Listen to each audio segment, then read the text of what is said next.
Evening, everybody, and welcome to Just a Little Bit, an LGBTQ plus D&D life play where we delve into the fantasy world of Obra. A group of intrepid adventurers are out to explore, find treasure, wealth, and ideally a little bit of fame, and a minimum of monsters. In doing so, they have been working for the last several adventures with their patron, Large Marge, a very legitimate businesswoman. Who is interested in finding out what's going on with the citizens of the poor neighborhoods of Truehome, the city they find themselves in. The nation of Britannia is split with a civil war, and refugees are displaced from their homes and vulnerable to being taken advantage of. And it's something that Large Marge is just interested in letting happen. Currently, our party is looking into the background of the Regaliant Atelier, a organization of influential gem merchants and magical item connoisseurs who have recently come to Britannia offering trade opportunities and potentially a peace agreement with the former ruler of Britannia, Rion, a great empire to the north. The adventuring party has agreed to take on a job with them to delve into the secrets of what is going on with the Regaliant Atelier. Are they friend or foe? Do they mean well, or do they mean to take advantage of the civil war that is currently tearing Britannia apart? So we're going to dive right into tonight's adventure. I mean, I can answer that question for you now. I have no evidence, but I can answer it. I mean, you have suspicions. It's fair. They're suspicious. So where the party find themselves today is in the floodplains, one of the neighborhoods where the refugees currently have to dwell as it's outside of the city itself. They have come to a lake that has been drained through a mixture of magic and engineering. A number of dams now prevent water from flowing into this lake bed, and it has revealed, sunken deep below, an ancient ruin, a large stone doorway set into the side of this lake bed that leads into, what, for as far as the party knows, the Atheneum of Naramsin, an ancient ardent scale wizard and tutor to future arcanists. The Regaliant Atelier has asked the party to retrieve a magical orb that once was used by Naramsin that tracks each and every one of his students and would provide them with invaluable information on where those arcanists built their schools and their own towers, as they would be interested in potentially collecting a few more magical relics. In doing so, they met Aramir, representative of the Wearlight Consortium, an organization of mages and historians who have been brought in to help with the excavation. And so at this point, I'll ask the party, what would you like to do? You have arrived at the Atheneum of Naramsin. You are standing on the large stone pedestal before the doorway. Aramir is next to you. And behind him is this insubstantial form of a large spiritual being wrapped in a cloak and carrying a number of like loose items and bric-a-brac from ancient ruins. And currently, Valen and Flip, you are the only two that see this being. I reach out and I start tugging your sleeve, Flip, and I'm like, "Are you seeing this too? It's not just me, right? You see this, right?" I see it. I think I see it. I don't know, but it looks weird. It kind of looks like when I see a ghost. What is this thing? I don't know. I'm gonna turn. I assume you say this out loud? We're like stage whispers at best. I think we think we're being real quiet, but we are probably not. You are not. What do you see? Apologize. Yes. I didn't realize any amongst you had a sensitivity to spiritual energy. I've introduced myself already, but let me introduce my companion. His name is Reminiscence. He's an exemplar. Oh, and what's your relationship with this exemplar? I've never met one before. This seems so fascinating. Ah, you've never done business with the Wearlight Consortium before, I see. Excellent. It's a learning opportunity then. The exemplars are arcane spirits constructed between a confluence of powerful intellectual or emotional energy and Wearlight. Basically, the energy that exists between life and death that can be triggered by powerful arcane or divine magics. It creates The exemplars are essentially the distillation of a particular emotion or intellectual impulse. In particular, reminiscence is a memory exemplar. Seems quite handy for archaeological research. I would agree. Reminiscence himself was created as the result of an accident that happened at the Werelight Consortium headquarters. There was an explosion that almost destroyed one of our reliquaries, and Reminiscence was created by that disaster. There was powerful magics that protected it, and there was an archivist who wished very deeply to preserve the memory, and from that was born Reminiscence. Fascinating. Flip definitely has out a little notebook and is like scribbling some things down. Of course. He provides me with a number of abilities that are very beneficial for the kind of research that the Regalian Atelier paid us for. Twid is gonna wander forward with like hands outstretched. Like, is he over here? Is he over here? Trying to touch. I don't think you're gonna find him that way, Twid. No, kind of. He's like, if you're curious, you can see him because I've activated my wear-light ability, the wear-light in my lamp. But if you give me but a moment, and he reaches down to the little stylized lantern you see at his belt that's holding that little wisp of like fog light and luminescence, and he taps it a couple times against the glass, and the light kind of flares up. And as it does, for just a second, everybody else in the party can see the form of Reminiscence sort of outlined behind him. So while Eremer is probably about 5'6", this creature hulks a little bit more, around like 6'5". It's in this dark patchwork cloak that sort of covers the whole of its body, with a red mask that's on its face that's covering, so you don't see any facial expressions. And after a moment, you realize that you can see slight movement in the mask, and you're thinking it might not actually be a mask. That might just be what its face is, like this plain, like metallic veneer. There is a set of hands that come out that are clutching a staff, and underneath the cloak, you can see that along its body are someone has tied, or it has tied, a number of what look to be like broken bits of ruins. So like pieces of stone covered in paintings and chiseled writing in different types. I will say, like, each of you can sort of pick out and be like, oh, that's written in Verdant, or Loaming. Oh, that's written in Deep's Tongue. And you can see that there is like an accumulation of relics from different cultures sort of pinned underneath its body. And then after a second, as the like this nimbus of light outlines it, it fades, and it's very much like the light that was shining behind it that made it visible faded out, and it's just blended back into the background. In the brief period it's visible to me, Thorn's sort of going to give it a nod of greeting. It's so fast that you don't get a chance to see if it responds in any way, shape, or form. I will say that Valen and Flip, you would see that it stands there kind of clutching the staff, and you can see its head tilt a little bit, like it's taking you all in. Like it's looking around for a moment to decide if you're interesting or not. I venture like a small wave, just like, hi. And you see as you wave to it, and it, because you can see it for slightly longer, you see its head do a little like bob, but that's pretty much it. So it's like weird arcane spirits. Yeah. So essentially, sorry, because you did have to step away because Barnaby was being a little energetic.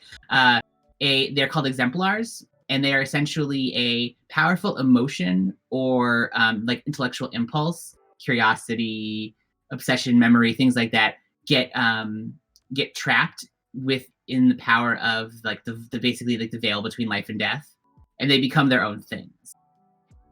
And an exemplar is interested in pursuing whatever its like source of power is. In this particular, this one is preservation of memory. Addressing Araman, I'll just be like, I understand the well, it sounds crass to put it this way, but the usefulness of the spirits, and I myself tend to work with more everyday spirits, so it's fascinating to see such an unusual and unique spirit. Yeah, isn't it though? I have only been bound to Reminiscence for 2 years now, I believe, and I've learned a number of things about him in the interim, but I will say he's still one of the more mysterious exemplars the Order works with. Do exemplars form and make their own bodies, or do you have to make a body for them to go into? It differs. The exemplars that the Order works with, we make use of wear-light, and he taps the lantern around him, which we harvest through rituals to allow us to empower them, make them visible to others. The training that we go through allows us to see them whenever we would like. But it's obviously important at times to prove the person you're speaking to actually exists and isn't just in your mind. Proof, a number of our customers enjoy proof, if it were. So we make use of wear-light to make them visible. But in regards to their bodies, they manifest in a way that they feel comfortable. Over time, they can change. We can influence them. And there are those exemplars who choose not to bond, who can present in far different ways. They're more, unbound exemplars would be more similar to poltergeists or other spirits, if their impulse is violent enough. Twit is going to turn around to the rest of the party, because Twit is still like a lot closer after having tried to feel out where Reminiscence is, and go, "This is really interesting. Maybe we can get our own exemplar." We already have a poltergeist. His name is Twiddlemop. If you're ever interested, the Order is happy to take in trainees. It takes quite a while to become familiar with using an exemplar, as comfortable as I am with Reminiscence, but you never know. Perhaps you'll have a talent for wear-light. Perhaps. And do you and your companion mean to explore the temple alongside us, or wait out here? I admit, the Lord was a little sketch on the fine details. I can help you with a number of the historical and academic challenges of the temple, but Reminiscence and I are not optimized for combat. He's not a violent exemplar. And are we expecting combat? It's an ancient school that's been buried under a lake for a number of years in the floodplains. Because in particular, I was speaking to a number of the workers we've hired. He points over to some of the locals who you realize, looking at them, there's a couple that are wearing nicer clothing that you make you think that they probably belong to the Regalian Atelier's employee base, or they might belong to the temple. But there's a number just moving stuff around, clearing things, like cleaning off some of the platforms. They're doing more of the busy work, grunt work, that are dressed as refugees.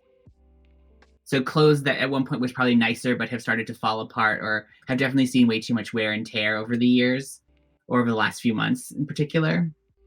And they have a little bit of that underfed look on their faces. Although some of them, they seem like they're being well treated while working the job. But he goes, a number of them mentioned that this lake has a reputation for disappearances, strange lights, things of that nature. Although, having worked for a number of years on jobs like this, it's far from unusual for people to feel that way. And have you entered the temple at all, or is it as much of a mystery to you as it is to us? He turns back and looks at the door to the temple, and you can see on his face is that moment of he's like, we haven't as of yet been successfully able to open the door. It's only in the last day that we've drained the lake this fully. He's like, I've done some initial investigation, and I have some suspicions about what you could find within, but perhaps rather than explain it to you, it would be more satisfying if I were to show you. But of course, lead the way. And I'm going to give him a little wink. Okay. He sees your wink. Aramin steps to the center of the large stone platform that sits right in front of the doorway, and he steps right into the middle, and he looks to you and says, if you just give me a little breathing room, please. He goes, anything that you see, do not worry. It is projection. It is a memory. He steps to the center of the platform, and he reaches into the small lantern that's clipped at his belt. And with practiced motion, he flips one of the glass panes up, so it opens up, and he dips his hand inside and touches the wear light. As he does, the blue nimbus of light dances up to his palm, and as he removes his hand, it now crackles and leaps with a silent flame that's in this deep, misty blue. Turning his back to the party, he raises his hand and begins to draw a flowing glyph in the air, perfectly mirrored by the spectral form of the waiting exemplar, who swings out so they're now face to face, both drawing the glyph at the exact same time. The blue luminescence is hanging in the air, following their fingers, very much that after effect of glowing light. As the glyph takes shapes, Reminiscence slowly fades back into view, and everyone present is able to see him as the light fills his form, and he seems to actually grow more presence. There's something about him that he seems to grow physically present instead of just being an image. As the glyph finishes, both Aramir and the exemplar let out a deep sigh, and it flowing from their mouth is this thick plume of wear-light mist that flows up into the air and begins to fill a cloud around all of you, far faster than you would expect from the two creatures breathing out. With the shimmer, the still dripping walls and moss-covered stones of the Atheneum's entrance fade away into haze, and as the haze clears, the stone beneath your feet is dramatically changed. No longer is it covered with dying plant matter and silt. It is now sparkling clean, and instead is painted with an elaborate geometric plumes of color that frame the center where Aramir is standing. Gone is the waters of the lake, and instead, you can see around you arid foothills of stone and scrub, the lake completely gone, and the hill of side in front of you looking very different. The stone entrance is no longer somber and plain, but is instead covered with vibrant colors and organic patterns, like a trellis of overflowing with flowers. And you can see amongst it, someone has painted artistically a number of fruit trees. And in the very center, there's a large tree that seems to be almost bowing under the weight of all the fruit on it. And there's a single apple hanging just at the bottom of the tree that's glowing as sparkling like a small crystal. Looking down at the stone platform, you can see that below you now, rather than the two pools of water that were still left over from the party, that was from the work that was being done to drain the lake, there's a small collection of stone houses and hovels that seem to be like servants' quarters. Down below, you can see there's a number of ardent scales, dressed very simply, in simple robes that are definitely more practical for everyday use, and a number of large reptilian beasts yoked to wagons that seem to be hastily being packed, as though a number of people are packing up what goods they can lay hands to in order to leave. And there's a little hive of activity. And as you watch, your attention is pulled as you hear this deep rumble of stone. And as you turn back, you see that the large set of double doors swings open smoothly, revealing a cavernous chamber beyond, filled with the vibrant colors of a garden to rival the painting on the door. You can see that it is a riot of flowers and blooming like apples, or blooming fruit trees. And you can almost for a second smell the crispness of fresh fruit and recently cut grass. And at its center is a large statue of an ardent scale, but its whole body is shimmering like metal in the sun. And it holds up in front of it a large stone tablet turned so that you can see it with cuneiform writing along the front. And it has a stylus in hand. And from the bottom of the tablet, water pours to fill this large natural pool in like a rush, like a small waterfall. Stepping out from the doorway that's now open, a single figure steps into the sunlight streaming down, an ardent scale man with deep and lustrous green scales, clad in a plated white skirt with an elaborate golden belt adorned with gemstones, and bands of gold wrap both the forearms and the legs of this ardent scale, dotted with their own precious stones, and picked out in a delicate arcane script, a silver band of metal wrapped around his head and a number of chains draping down along his body from the headpiece.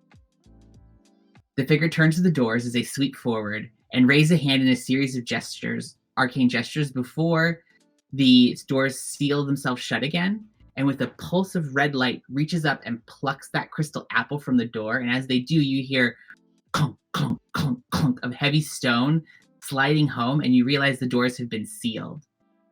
As it steps back, it tucks the apple into its belt and looks up at the doorway for a second. Sort of, none of you are ardent scales, but you can recognize the feeling as being a little sad or unsure about what's going on. But that is just interrupted as a large shadow flitters across you, and actually where you are, you can feel the shadow kind of flitter across you and across him, and you see him turn to the side, and you hear a deep, loud roar, like this ripping loud primal roar rolls through the valley to the point that you can feel it in your bones. And for a second, you feel your heart rate pick up and your blood kind of run cold. And you see him looking up into the sky as a second shadow just hovers over all of you. And as it does, the shadow engulfs your surroundings and they fade away. And you find yourself once more back on the platform with Aramir, a little bit of sweat sort of on his brow, and the wear-light around him fading, as Reminiscence also fades back out of you. Do we know why the Ardent Scales left where Truehome is? Or The flowering season happened. It pushed them out. I thought the stuff from Truehome was older than that, especially because we're kind of far away from the blooming. I would say that you don't know for sure why why the Atheneum might have been abandoned. You have been led to believe that the Atheneum was abandoned before the blooming season happened. And that is one of the reasons why they're interested in it, because they're hoping that that means that stuff is left behind, in particular the orb that they're looking for. So it's considered a bit of a mystery. I thought this was abandoned in just when they all fled, not beforehand. Never mind. Yeah, this seems like it might have been sealed and abandoned before the blooming season happened, or the flowering season. Well, it seems like we need both the gemstone apple and possibly some of the arcane motions. And I'll kind of turn to Aramin and be like, you wouldn't happen to be able to replicate those arcane motions from the memory, would you? Luckily enough, I've had one of my proteges, and he points over to another one of the people who was working at setting up space for him. And then you can see that there's now a table that's been set up to one side that has a number of books and scrolls and drawings all spread across it, with rocks holding down the important things so they don't blow away. And there's a young human boy there who is sketching furiously, and you assume has probably been using this ability to gain information. Yes, I've only been able to use the ability once before, but we've done what we can to take down the inscriptions on the tablets, the ones that we saw on the doors, things of that nature. Excellent. I believe we can replicate the gestures. My concern is over 500 years have passed since the war of sand and flower. So there's no guarantee that gem will be anywhere nearby. But it does bring up an interesting possibility, that vision. There's the servant village, and he points down into the pool of water to the right. Sunken beneath that part of the lake. It seems like it would be rather ostentatious to open that door every time a servant needed to deliver something. There may be a servant's entrance that is still accessible. That's my hope. I feel like Flip is already taking his clothes off and getting ready to just dive in and start searching in this city. And Flip is basically unless somebody else has a better idea, I'm just gonna start diving down and see what I can find. We do have that bracelet that repels water. Say, Calvin's gonna walk over to the edge and then concentrate on the bracelet that he's wearing and just kind of try and push just a little bit of the water away. Not okay. No. So you roll back your sleeve and you have the bracelet wrapped around your arm that is a flowing silver that has been carved or has been molded to look like a stream of water flowing across your arm. And as you hold it out and you focus on its properties, you notice for a second that the metal on your skin suddenly looks as though it's actually flowing like a liquid, but it's still cool to your touch. And as you do, the water in front of you pushes away, and you reveal a chunk of the shoreline in front of you. you realize that the platform is standing up a good distance from the bottom. As you're pushing it away, just at the bottom of like your 15-foot radius, you just see what you think is the bottom of the little pond, that's the water that's left in the side. So like, I know you probably want to swim, Flip, but like, it's really not good for my stuff to get wet. So, and I don't think Twiddle Mop floats. I mean, you don't know yet. I feel like More every so, side-eye twid, side-eye flips, side-eye twid, side-eye flip, and just be like, besides, there could be something in that lake, and we wouldn't want you to be alone. I mean, I don't know the last time I was completely submerged in water. that probably explains part of the smell. Oh.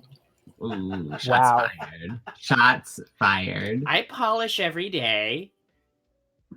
I don't think that's the same thing. Is that what they call it now? Polishing? Exactly. Flip does plenty of that, and I don't think it gets him any cleaner. Flip is still gonna strip down. I'm definitely handing the bag of my Taruka cards to Valen. And just kind of, for them, well, I guess kind of trying to bundle everything else up and seeing if someone else will carry the rest of my stuff. I can handle it. I appreciate it, Nope. Lauren. Don't worry, I'll keep your cards safe. I know you will, Valen. And then Flip is going to do like a fancy dive into the water and transform into a little otter as he dives. But So this is the first time any of you have seen Flip use their mare ability. because I'm not sure, what exactly does a mare shifting look like? So as you sort of dive into the water, it is not the werewolf like bones break, change your body. It is almost instantaneous. For a second, it looks as though your form sort of gets that wash of like light on the ocean. So like that flash of color as it hits the water and gives little like sparkles and gleams. And as it does that, 1 second, sorry. Hold for technical difficulties. Hold for doggy difficulties. Take care of Bark. Mr. B. Barknicle difficulties.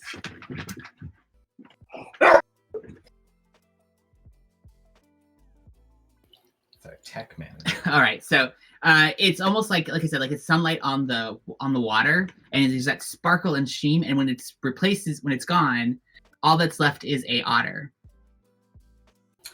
And in his otter form, Flip has pure white. It's just pure white fur. Yeah, and so you see that for a second, and then the otter breaks the surface of the water and dips down into the remains of the lake. I will say for you, Flip, now that you're alone, as you dive into the water, it's crisp and cool, as you would expect from like mountain runoff. And as you dive further in, your vision settles for a second, and with dark vision, you don't have any concerns with being able to see under the water. And you notice fairly quickly that there is indeed a number of ruins in the distance that seem to be like the remnants of stone walls and various other things that have been revealed. And in particular, you see that there is what looks to be the remnants of one of those carts you saw before, tipped over with rotted bits of wood and other like odds and ends sort of left out from the sides of it.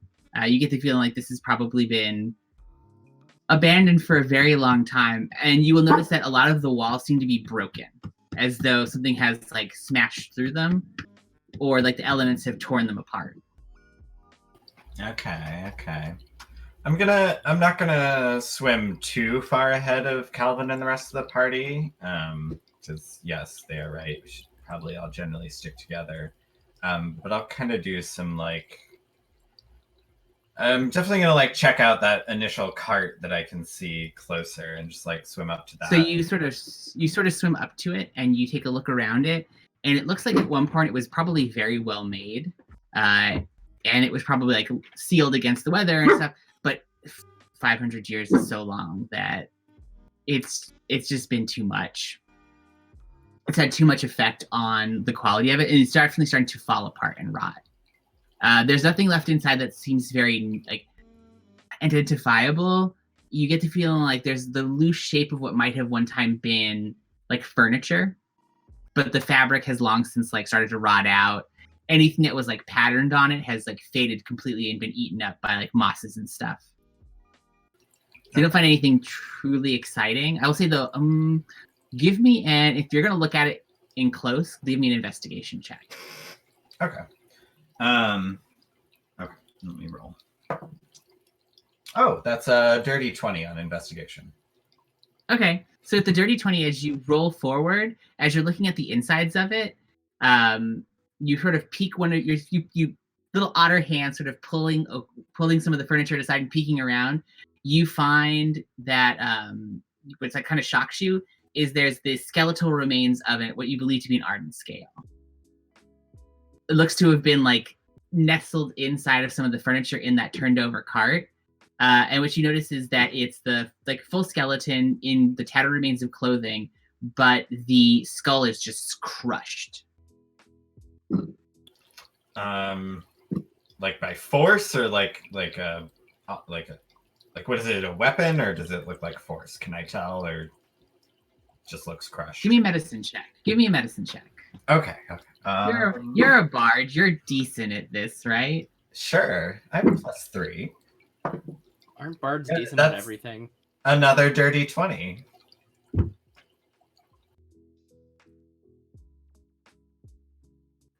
Yes, bards are decent at everything because jack of all trades. What you're good at, you're better at, and what you're not good at, you're not good at. You're okay at. So you take a minute to look at it, and it's a little hard for you to tell. It looks as though it's possible that the whole cart was struck with so much force that when it slammed over, the furniture literally shattered this thing's head and like buried it. Gotcha. Yes, you get to feel like there's a very good chance that some kind of effect took place. But you don't know enough to know. It doesn't look like its head was clubbed in necessarily, but it definitely doesn't look good. So I'm gonna go ahead and just kind of swim back to.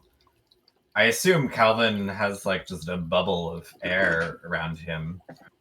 Yeah. So I will say while you're doing that and you're sort of digging in, you're about 20 feet away from the shore, looking into this overturned cart.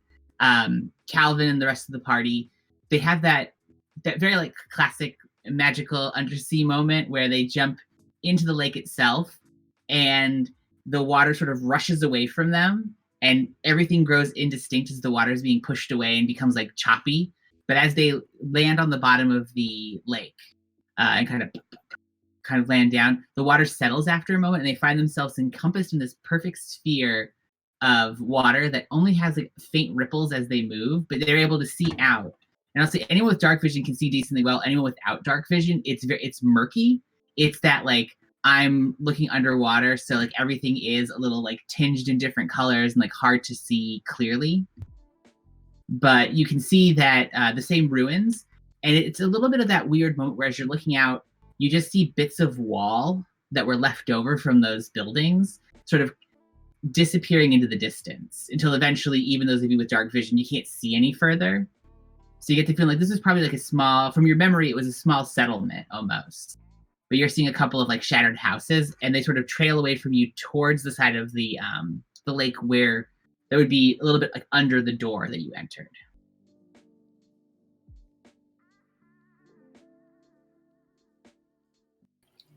And you might be able to see a stark white otter swimming outside the bubble. Because I'm just gonna kind of. I will say at that point, if he's not hiding you, if he's fairly visible, he stands out as stark white stands out against the dark water. Hi, Flap. Shall we continue? Yeah, Calvin will just push along I assume it was a village. There's some sort of maybe a path that we can make out. Give me an investigation check, or yeah, an investigation or survival check, I guess, depending on which one you want to use to try to see if you can find like noticeable path. Because at this point, looking around, you just see a lot of bits of broken wall like sticking up out of the silt at the bottom of the.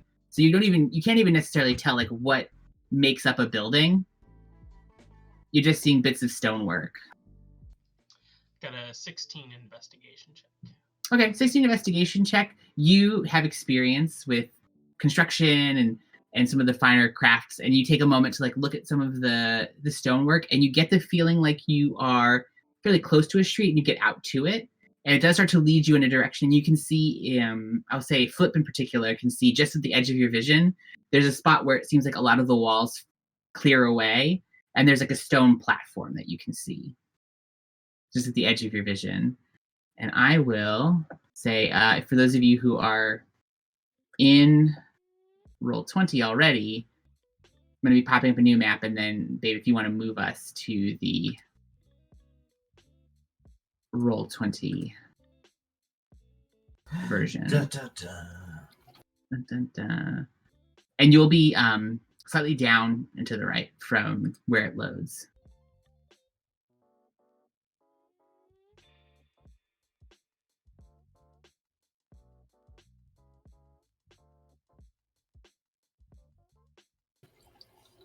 There we go. And so you find yourself below the water, the normal sounds you would hear of the wind blowing, the crews that were cleaning up and kind of making that normal like clank and clunk of work all fades away. It's now muffled. And so what's very loud to those of you inside of the bubble is the sound of your own breathing as you look around, and then the faintest ripple of the water. That definitely sounds a little bit like one of those tiny little water fountains running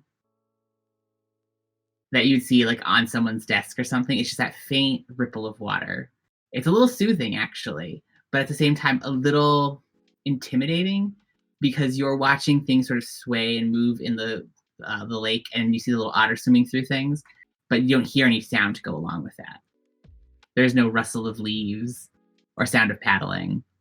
As you move forward into that circle, Flip, you take a little look around and you start to realize that here, some of the buildings that are kind of going away from you in the distance now, past this, you can see that there's a depression that looks like it's heading back into the lake, like I said, sort of under and to the right of that doorway. And you get the feeling it's heading in the right direction to be going towards the Atheneum.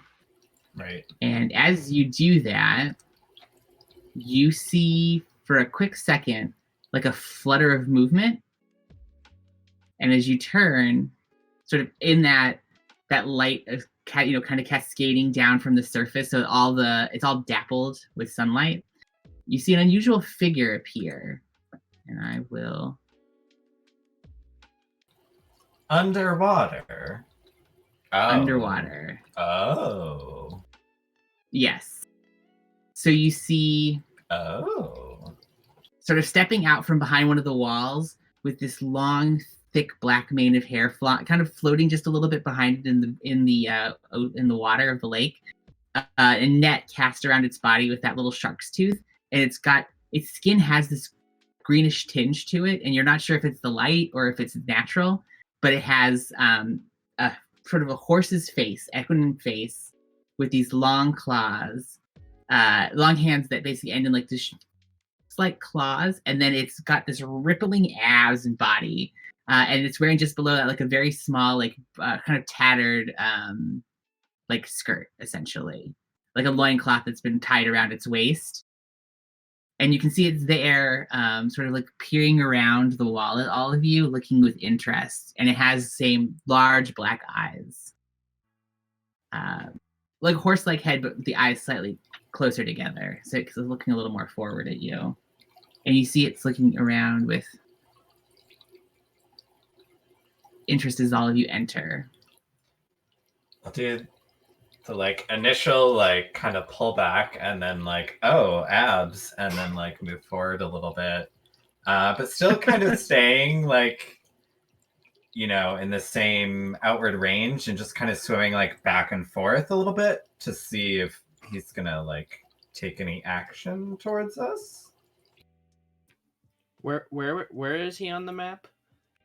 He is at the other side of the water from you, so like over here. On the other side of the disc from Flip, essentially. And there's Yes. only the one? I mean, only the one that you So that see. you can see. Yeah, you only see one figure sort of floating there in the water. And as you float forward a little bit towards it. Yeah. Sorry, trying to push to talk and use Roll20.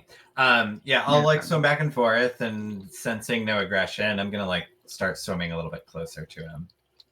And as you do, it reaches one hand up and like sort of pushes it through the mane, and like the hair sort of floats around it in the water. And you can again see that it sort of like just caresses its chest. And as it makes direct eye contact with you, I need you to make a charisma saving throw for me. It's Joey, Bye, Flip.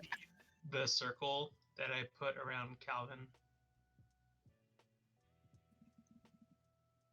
yes, I can see Yes. it. Yes. Yeah. Bye, Flip. That's excuse me, that's a 21 on my charisma save. As you make direct eye contact, you are, for a second, you're just like, oh, it's really nice. And you feel yourself sort of swim forward, and then you stop for a second in the water, and you're like, wait a minute. And as you do, you see that it's sort of smiling at you, but for the first time you notice that instead of having sort of like either human teeth or the softer teeth of like a horse, its mouth is full of a jagged row of like broken shark-like teeth. And it raises its hand and sort of like beckons to you as you're floating there. Its mouth like open in what looks to would be like a weird parody of a smile on a horse, but just jagged teeth.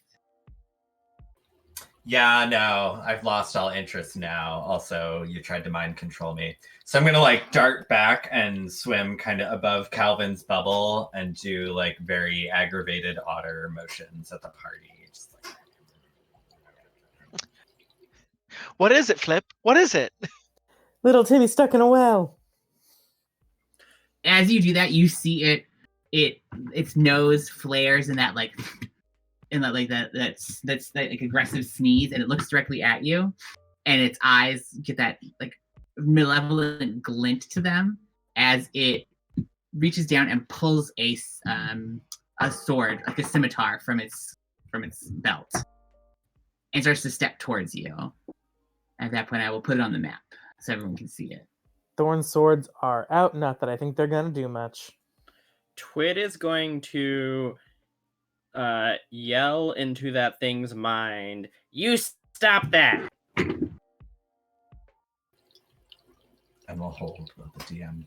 And hold.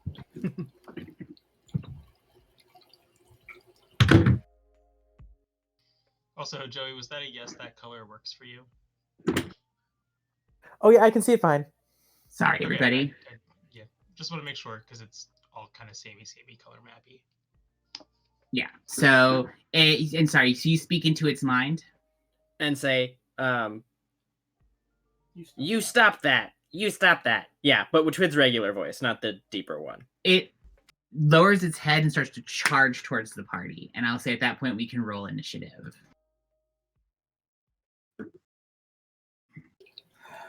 I did not make the right decisions for this time. That's real good.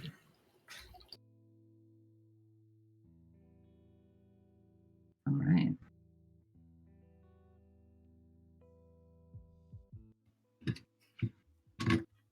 All I can think of is it's a mer horse. I mean, you're not 100% wrong. It's a shark horse. Oh yeah, did you say, does it have a tail or does it have legs? It has legs, so it's a very like Minotaur situation with the horse head. I will say that as you can see it better, where it has the long muzzle of a horse, but it has those sharp, jagged teeth. And as you look at its hands, you realize the hands also end in these long, like talons, essentially. They're definitely sharpened and have like a more a more predatory. It has a more predatory look to it now that you're not just seduced by its rippling abs and bulging pec. So the whole Ah. party starts singing, "Horsey shark doo doo doo doo doo doo, horsey shark doo doo doo doo doo." All right, so I got the initiative trackers up if you want to put all of your initiative rolls into it. I actually sang that Baby Shark with one of my students last week. Aw. I'm disappointed. They're a student, they're still learning. I was disappointed in Tay. They know better.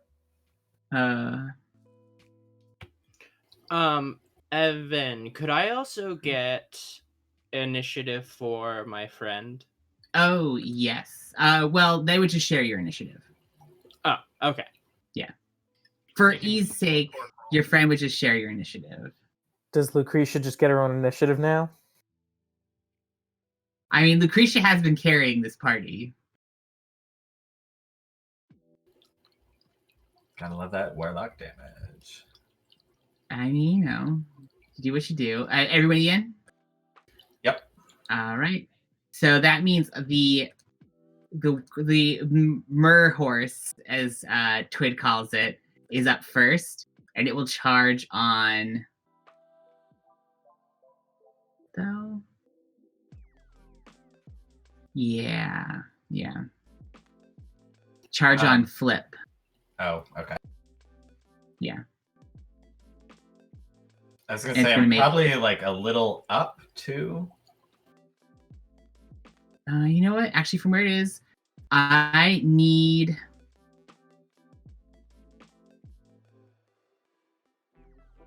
Twiddlemop, give me a charisma saving throw. Is this an attempt at being charmed? Because I think I get advantage against being charmed as a What would Stalserid. give you advantage against? Is that the Stalserid? That's what it says. Yes. If that's in your stats, then yes. I believe you get. I don't think you get advantage from being charmed. I think you get advantage on your saving throws against like magic.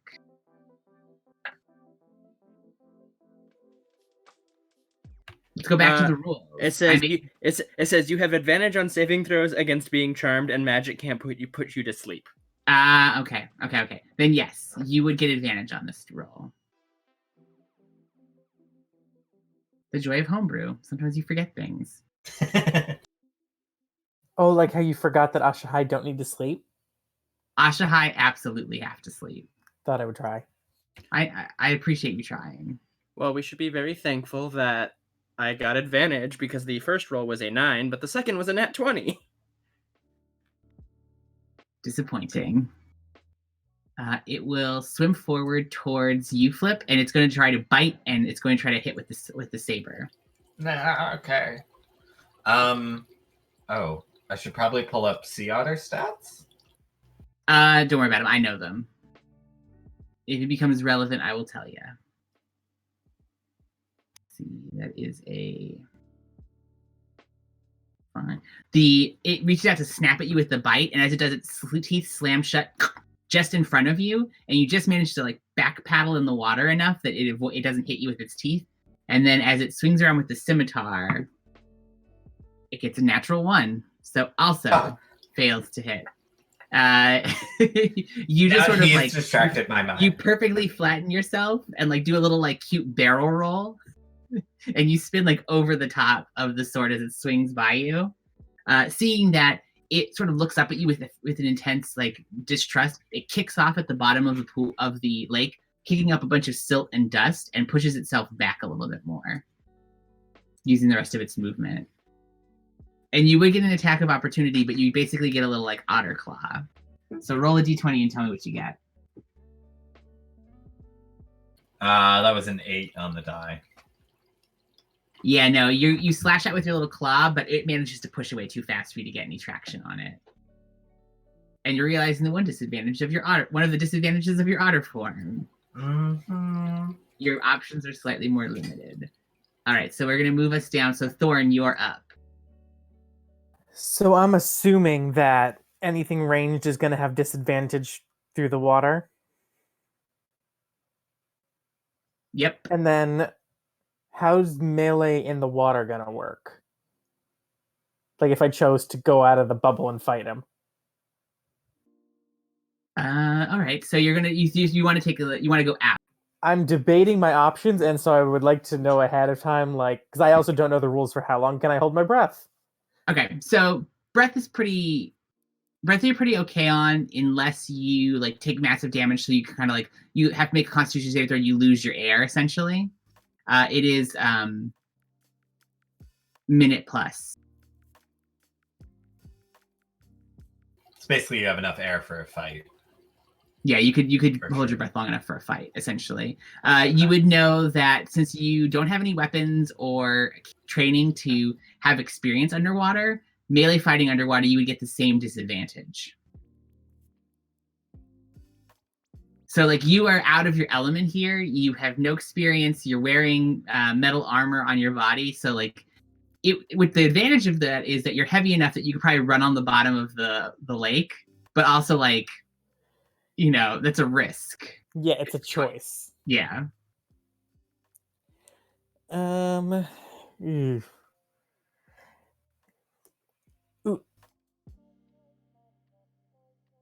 Oh, we can't hear you.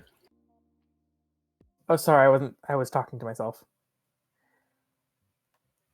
You and Twid both. Did I also not get another spell slot for 4th level? BS. Okay, I'm going to cast Ensnaring Strike.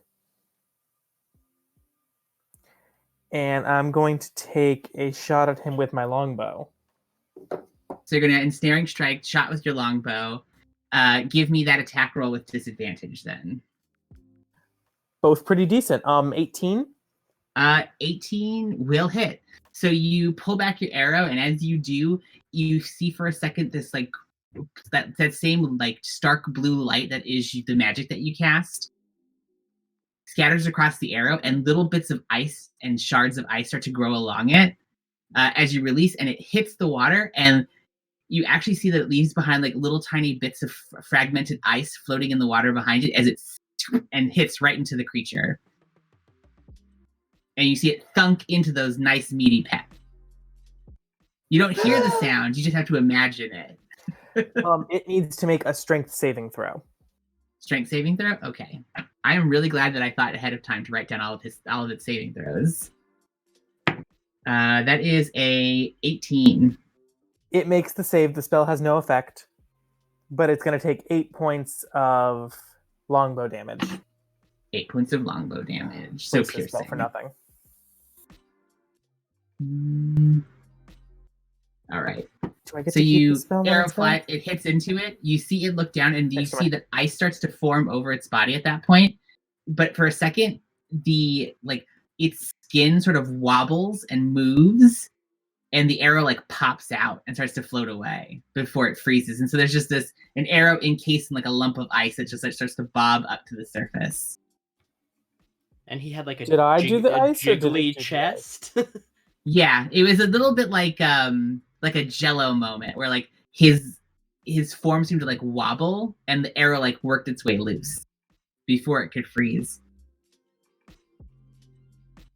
He basically did like that bodybuilder like peck pop thing, and it just was like and popped loose. I just like that. I mean, you can't like everything that happens in our game, sadly. Calvin, you're up. So first, Pork Roll is gonna run up and get his attack in.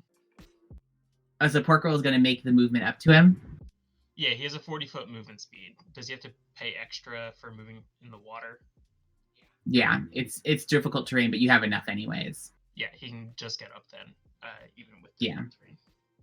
Yeah, because you see Pork Roll runs forward like at his normal speed, and then when he splashes through the water and leaves almost like a Pork Roll outline for a second before the water fills back in, you can see that he hits the ground and his legs kind of like have to push extra in the silt, and it's kicking up a lot of that like the bottom of the lake dirt and mud. He gets a dirty 20 on his attack. Dirty 20 on his attack, that'll definitely hit. and he'll do 5 points of force damage. 5 points of force damage. All right. Yeah, so he slashes out with his little samurai sword, and as it hits, you can see that it cuts through, and a little bit of like blood starts to fill the water. And then Calvin will move forward just the 10 feet, so it keeps everybody in the bubble. Okay. Now it's like just up against the edge or close enough. I will say, as you move up, because of where Flip is, you were sort of floating in the middle of the water. As the air bubble reaches you, you plop down to the mud of the lake, as the water is like pushed away from you, and you are suddenly dry. Rude.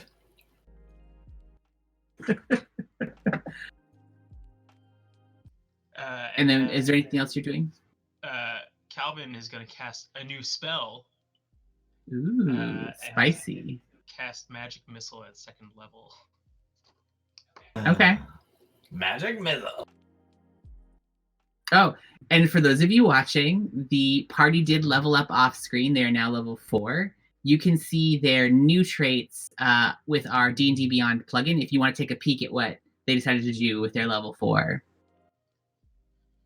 So it gets hit with 2 magic missiles, each one doing 4 damage. So 8 total. 8 total? Okay.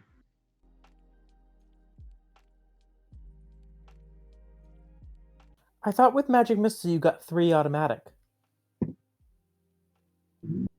And then 1 more for every level, or... Yeah, you're right. Oh, I get 2 more. So roll the rest of your damage. I was going to say it was a little low, but I was like, maybe you just rolled a lot of 1s.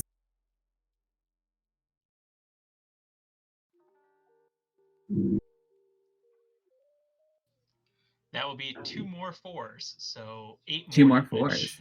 8 more damage. Nice. So that you see Calvin step up, and I assume you kind of like flip one of your like work tools around in the air, and it leaves behind this like flutter of arcane energy, and then a second later the magic missiles fly out at it, slam one after the other into the horse creature. You can kind of see it, its head slams one way and then snaps the other way as the force of it knocks it back and forth, and you see one of those like shark teeth like pops out and starts floating away in the water, and it's just, there's like blood kind of coming out of its mouth in like a small cloud, and it sort of stumbles back and shakes its head, does that like coarse head snap,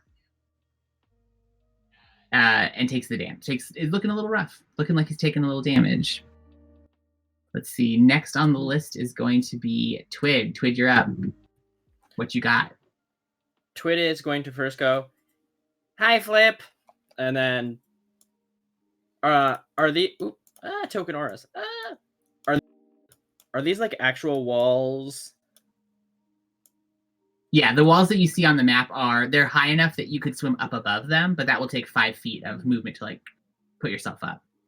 Okay. Or you have to climb if you're not underwater. Okay, so Twid is gonna move and right here, with like their back to a wall. Okay. Reach into their bag, pull out Lucretia, and go, "Okay, Lucretia, your turn," and Eldritch Blast. Okay, so you pull out Lucretia the doll. The Lucretia's the one with the long dark hair, right? Yes. Okay, long dark hair. Hold it up, and then there's this like almost like arcane electricity that sparks across the doll, and its hair blows back in the wind, in the non-existent wind, before the Eldritch Blast just sparks out and slams through the water. As it hits the water at the edge of this like orb, you hear this like hot like water on a hot pan, and then you see it slam towards the figure. Roll to hit. It's not the arcane energy that makes her hair back. It's just Twid with a little fan, because Lucretia deserves a wind machine. She does. She deserves her own hype. 16 to hit. 16 hits. So give me your damage. It's a D. I'm still learning Warlock. D10. D10. D10. D10. That's a D12. Here's a d10. That'll be 7 force damage. 7 force damage. Okay. Yeah. So that slams into it, and you can see it stumbles back a little bit, and you get the feeling like you might have knocked it off its feet if it wasn't for the fact that it's in water, so it sort of like floats a little bit above the surface, and like turns to look at you. And Valen, you're up, and then Flip, you'll be on deck afterwards. And just as a reminder, it's a standard if you want to flip bodies. Standard action. Mm-hmm. Oh. All right, I'm going to move up to here, and similar to Twid, put my back to a wall, and I'm just gonna like raise my hand and point at the creature, and I need it to make a wisdom save as I attempt to do Toll the Dead on it. Wisdom save? Okay. That is not great. That's a 6. So I'm gonna assume that fails. Yes, that fails. So lay some damage on me, por favor. 6 necrotic damage. Okay. As I go, you look tired. Ooh, harsh. So that's Valen. Flip, you're up. Sorry. Okay. I thought shifting was gonna. That throws me off. In my otter form, can I grab my net from Thorn? Yeah, you could do that. Okay. You'd have to move back to Thorn for that, though. Oh yeah. This isn't gonna work. Oh Shoot, wow, I'm sorry. Thorback. Oh, sorry. If I realized where I was, I would have moved. That's Okay. okay. Then I'm just gonna go ahead and kind of stand up and shake myself off and dive back out of the bubble into the water, and move over here. And I'm gonna throw a bardic inspiration at Pork Roll, if I can do that. Okay. Yes. We'll say that in your little otter form, your bardic inspiration takes the form of like a cute little like end-to-end belly roll. Perfect. Yeah, like Brilliant. it's full like adorable otter zoo realness. Like yeah. And so I will say that you can still bardic inspiration in your otter form. Okay, thank you. As No I problem. bardically inspire our little robot pizza cat. Porkroll will now have inspiration for the next turn. That's gonna be my turn. Okay. You're gonna stay in otter form? I think so. You said he's looking kind of Okay. rough. I mean, he's taken some hits. Oh, God damn it. Sorry. That's why I asked. Yeah. No, I'm gonna hold on to. Yeah, that's it. That's gonna be my turn. Sorry. Okay. No problem. So that's Flip's turn. Now it's back to the creature's turn. And I'm gonna say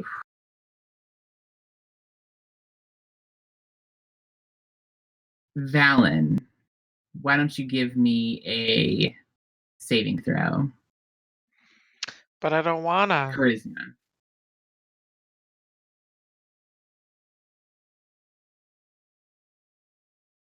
I got a 13. You are now compelled. So you are charmed, and you are now have the impulse to use your action to walk towards the creature. As you look at him, and he looks at you, and he flares his nostrils, and like sort of flexes for a second, and you're like, "Well, I've never met such a handsome horse person before. This is an opportunity of a lifetime." It's like Terry Crews in that commercial, but instead of being on a or not Terry Crews, the one guy in the Axe Body Wash guy, who's like, and I'm on a horse. He just is a horse. I would say Thorn would probably recognize like the tell in Valen that like I'm like, I need to go I need to go meet this thing. So you are charmed for the next minute, and you'll get to make a save on all of your every time your turn comes up. But you have to use your turn to go towards it, and you have no intention of hurting it. You are just fascinated now. And that is its first action, and it's going to bite and slice with its sword at Porkroll. That's a 14 to hit Porkroll with the bite, Miss. and that's a natural 20 on the scimitar. That also misses. The natural 20 does not miss.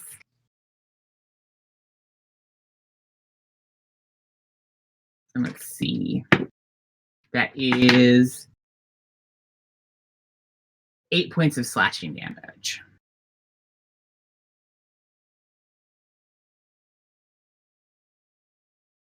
And it's going to sort of like tread water around Porkroll to get Porkroll between it and the rest of the party. Thorn, you're up. Okay, so seeing Valen, and I know, like, I feel like I said, Valen knows that sign, and Thorn knows that what that face on Valen means. It means you're gonna go run out of the water like an idiot. Can I have Flip's net? Can I use Flip's net to like restrain Valen? Absolutely, that's what nets are good for. You're not proficient, so you have disadvantage. But Oh no, sorry, you can just I- wouldn't add your I was proficiency gonna say, can I- modifier. Yeah, you could can just I- literally like throw the net. Oh no, I wasn't gonna try to throw. I was literally just gonna like use the net like a big rope. Okay, yeah, so Like, it would be an Sort of athletics make a check. It would be like kitten you're trying to. backpack. Yeah, you're trying to grapple then. So it's a grapple check. So it'd be your athletics versus Valen's athletics Ooh. or acrobatics. I don't like that.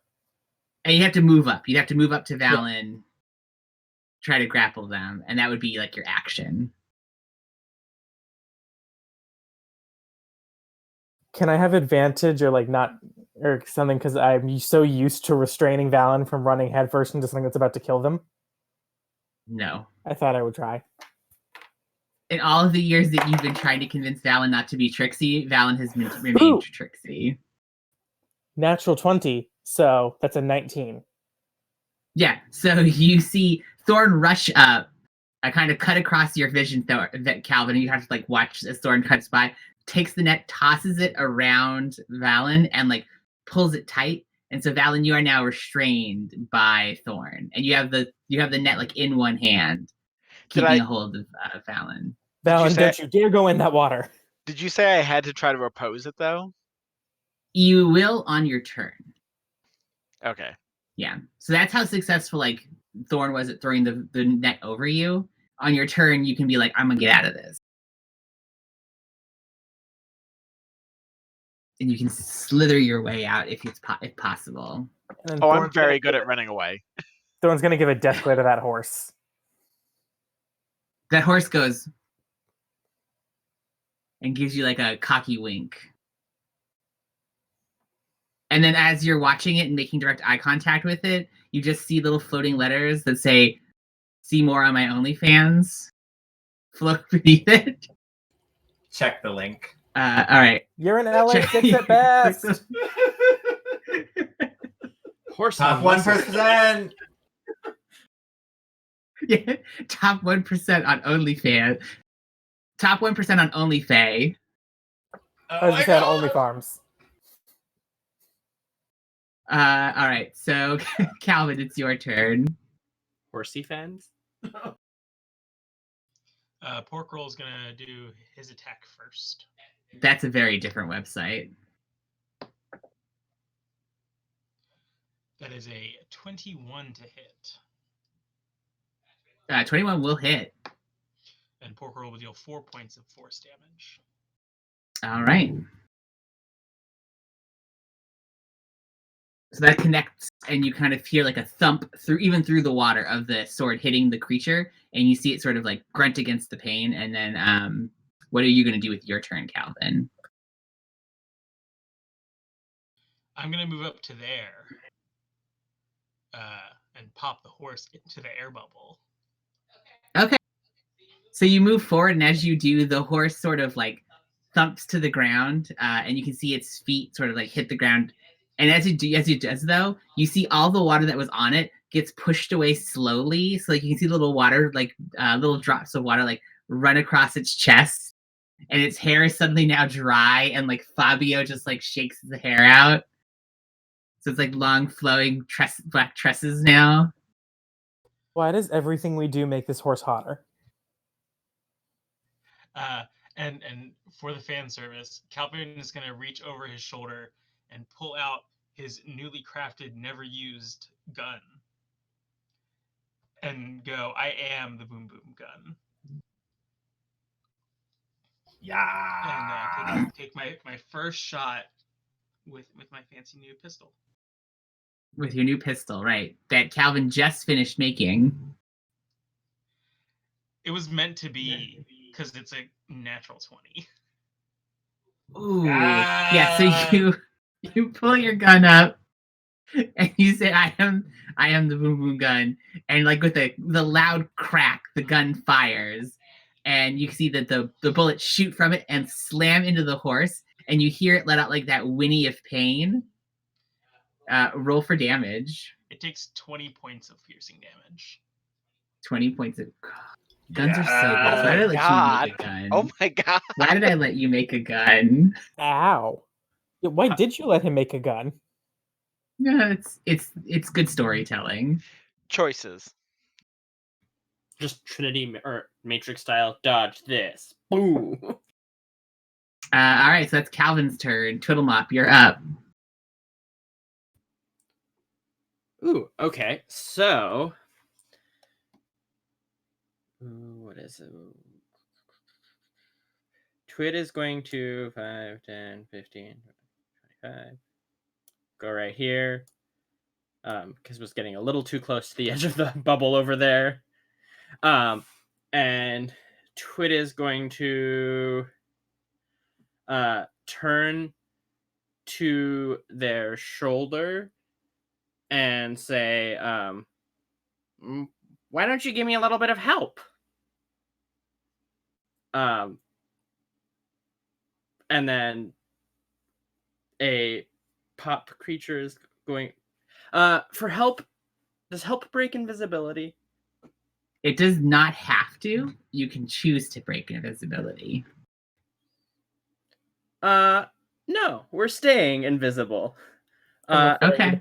And So you all just see Twid talking to its shoulder. And Twid is going to send their friend to go give Twid help against this creature. Okay. So your friend will be providing you with help. And then Twid is Eldritch blasting this guy. Okay. Then roll to attack with your help.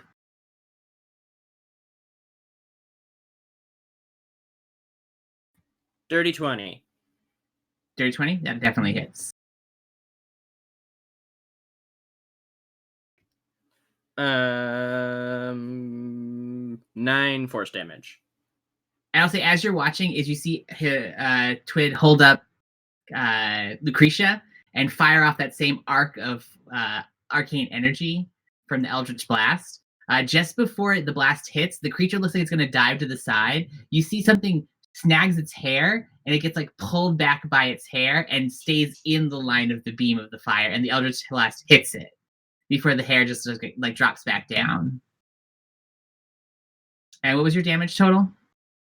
9. 9. Okay. So it hits, and at that instant, as it hits, you see its form turns into like water and just splashes to the ground. And then you see it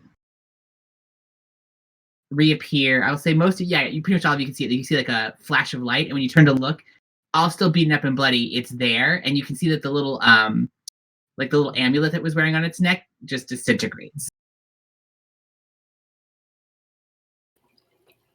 as it reappears in the water. And it is Valen's turn. Okay. You would So now be compelled to move towards it, and you are friendly towards it. You think it's your friend. You are charmed. Well, you think that you might be friends, but you want to be more than friends. Like you want to move this out of the friend zone. well, I rolled a dirty 20 acrobatics to try to break free from Thorn. Which does break Thorn's, what was it, 19, right? It was a nat 20, but I have a -1. So it was a 19. But does And a I- nat 20 not count for anything? It does for making it so that it definitely stuck. Like you definitely caught, I gave you that you definitely caught Valen. There was no contesting it because you got the 20. Mhm. But now No, this you're is fine. it. That's Yeah. now Valen fighting against it, yeah. Damn So you, Valen. yeah. So you have like you perfectly wrap that net around Valen, and you're just about to like tie it off and be like, oh, "This is perfect." And Valen's just like, and like, just wiggles out. Oh my gosh, Thorn, stop being so funny. Ha ha ha ha ha. And then I start walking away. And I'm now in the water. That's as far as I can And get. everything in your mind seems fine. God Yeah. fucking damn it. I'm going to say hi to my friend. I wave goodbye to Thorn. I'm like, I'll be back in a minute. Hold on, I just have to go say hi. Flip, you're up. Wait, don't you have to save against the spell? Oh, you did get a save against the spell at the end of your Oh, turn. yes, thanks for reminding me. Do not make me come into that water and come get you. Oh my god, well, I got an 11, so I think you have to come save me. Yep. Welcome to Sorry. the 3 years before you met us. Flip, it's your turn. Yeah. Well, now Valen's like halfway over there with all my stuff. Oh yeah, your cards are gonna get wet. Well, they can get wet. That's okay. Shit. I'm stepping back in the bubble and turning back into my land form, humanoid form, and going over to Thorn and grabbing my rapier and chasing after the horse as far as I can get, which is not going to be very far. Okay, yeah. If you want to move yourself and do all that's stuff that you could all do encompassing within your turn. Sorry, I have to push to talk, then move my icon. But You're that's totally my fine. whole I turn. Perfect. Then it is the horse's turn.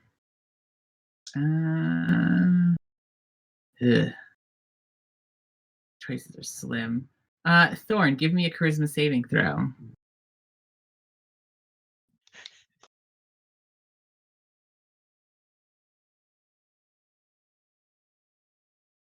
$17. Okay. So the horse also gives you like the smolder. Now wet again, and you're just like, no, absolutely not. Bold of you to assume I'm into that. I will say Which Valen he would have does. died a little He bit does if Thorn failed and had to come to. You and me both. I am filled And he only was- with rage. He will swim up to the edge of the bubble, and he's going to make a bite and a slash attack at Flip. So bite first is a 18, Yeah. and scimitar attack is a natural 20. Oh, lovely. So, just getting in there, just making things happen. So, minimum damage. You take 5 points of piercing as his teeth just slam shut on your shoulder. And then for the follow-up, as it's pulling you forward with its teeth, it just slams the scimitar into your midsection. And you're completely pulled off balance Rude.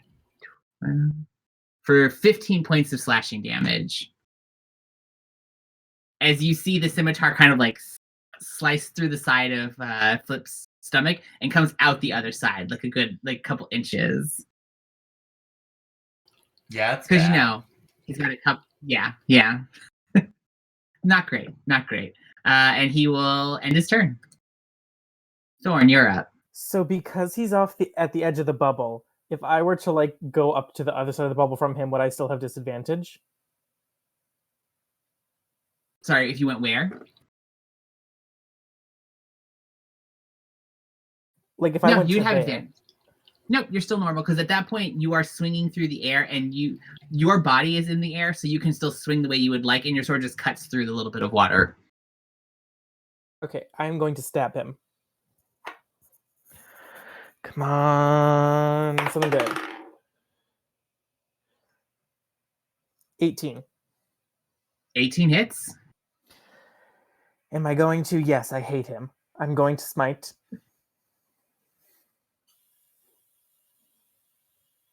Two D8. Is he an undead or a fiend? No, Thought I would ask. fair. I'm surprised no one has asked any questions about him before now. For 12 points of damage. 12 points of damage. Yep. All right, so you see Thorn rush forward as Valen sort of floating in the water there.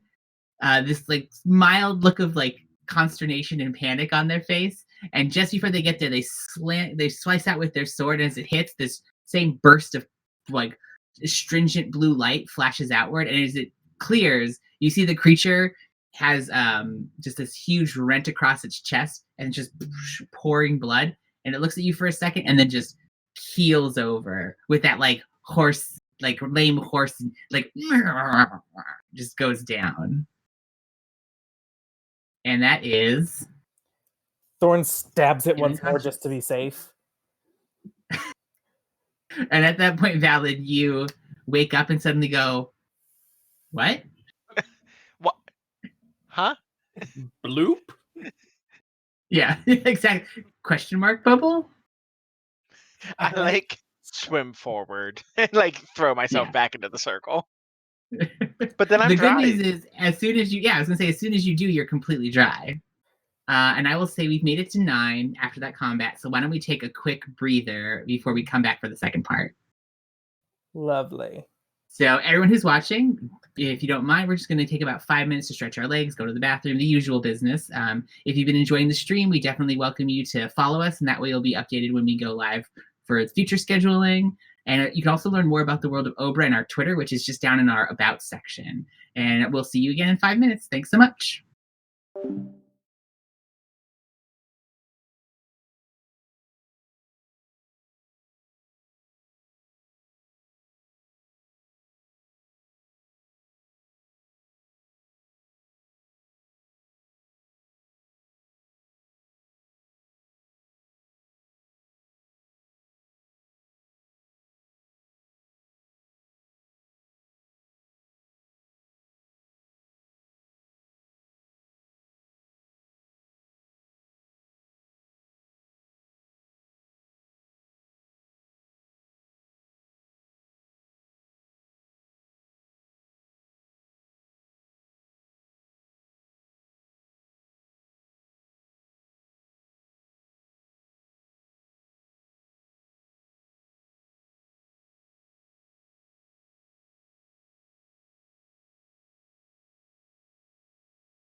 Welcome back, everybody, from our break to just a little bit, episode 9, the Sunken Atheneum of Naramsin. We rejoin our party beneath the waters of the previously, or at least the waters of the lake that once held Naramsin's Atheneum. They are standing within the ruins of what was once his settlement for his servants, and it's over the body of a jacked, ripplingly handsome water horse person who they've recently slain. The party is on the lookout for an entrance or back door into Naramsin's sealed Atheneum. They met some resistance, defeated it, thankfully, with the help of Calvin's boom boom gun and the timely intervention of a divine smite from Thorn. And we rejoin our party at the bottom of the lake in in a small bubble of air. Thorn is definitely gonna rush over to Valen and like start checking you over and be like, "Oh my god, are you okay? Don't you dare scare like that again! How dare you go into the water like that? Are you all right? He could have hurt you." No, I think I'm good. I don't know why I was out there, but I mean, I feel fine. So I think we're good. What happened to the horse? Thorn is like standing on its head. Oh, nope, that makes sense. Yep. It tried to hurt you. You say that about everything, though. Because everything tries to hurt you and you run towards them. How else do you make friends? With things that are not trying to kill you. A monster is only a friend you haven't met yet or disemboweled. Speaking of being disemboweled, Flip is half naked and bleeding out and just like collecting my things from Thorn and Valen. I'm just gonna right off the bat chug a potion of healing. It's still not gonna make me feel totally better, so I will take any other healing I can get. How many hit I points heal are you. you down I after heal that? you. Oh, you got I got you. I heal you for another 8. That's good. As I give you the cards, I like pat your cheek and I'm like, feel better, Flip. Yeah, I'm just very sheepish, and I'm just like, sorry, I just got really excited about swimming. I kind of forgot, lost myself there. Sorry, everybody. As I'm just like gearing back up. It is fine. Thorn will hand you back your net. Sorry, there may or may not be a knot in your net now. Not that it was much good. Well, Sorry, it Calvin's helped also keep good. Valen back for a second, so. Twit What is was that, gonna Calvin? turn to the. While we're all healing, I'm gonna fix pork roll. And sorry, All right, GM yeah, if you want to question. heal a pork roll with your ability. Are we go re-rolling ones on healing? You get a 1, it's a 1. Okay.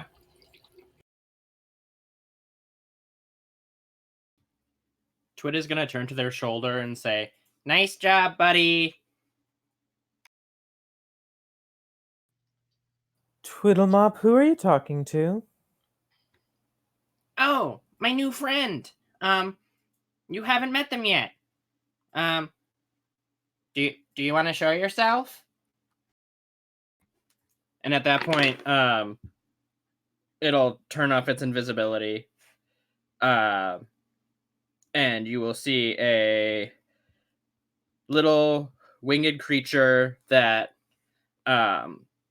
looks like it's a doll, but it's moving and animated. Its wings are fluttering, and it looks like if a sprite were to be turned into a doll. So it's like a fairy doll. Okay. So basically, that's not disturbing in the slightest. That's no. that's terrifying as hell. Yeah, Thanks. that's a little creepy. Yeah, it does flutter there over Twit's shoulder, face completely blank, and eyes like sewn in. No. No. This is my new friend Selwyn. And Oh! did you make Selwyn, or did they come find you?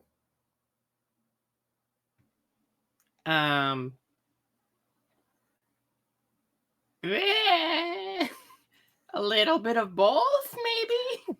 I just asked because I've never known you to make animate dolls, and I was wondering if you'd learned a new skill. Thorn's sword has not been put away.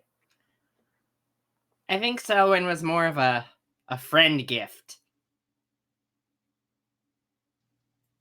To me. Who gave you a gift? All my other friends. And Twid will open their bag and, like, just the dolls will all be in there. So all your unanimated dolls made you an animated doll?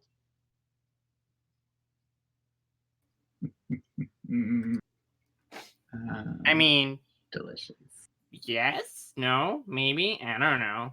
It just sort of happened yesterday. I felt it was a good day. I felt better. And I just decided to be like, hey, I need a new friend. And thus they were provided. And I will say Calvin, in particular, as the Twid opens the bag and you can see into the bag of all the dolls, you notice a doll that you've not seen before. It looks like a tiny little replica of Twid, smiling back at you.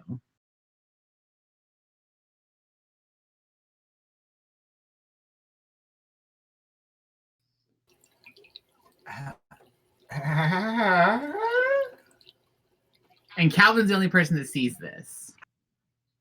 Oh. Just like lying amongst the dolls is just in like dead center in the middle of the bag is just this tall replica of Twid staring back at you with this like huge smile.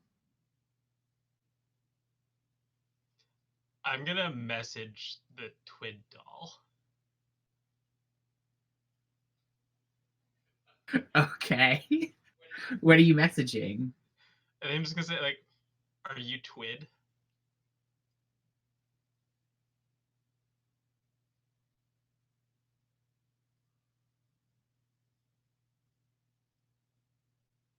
Oh boy. After, Oh my god. after a moment, not as you okay. cast the spell, you hear a voice in your mind and you feel this like pressure. What would you do if I said I was? I mean, I don't reply back. God damn it, Twid. I feel like Calvin gets this really weird like look on his face, like he's just uncomfortable, and just gonna go over and finish fixing a pork roll. I feel like all of this is made more awkward by the fact that our bubble is centered on Calvin and therefore following him around. So we are all super aware of where Calvin is at any moment.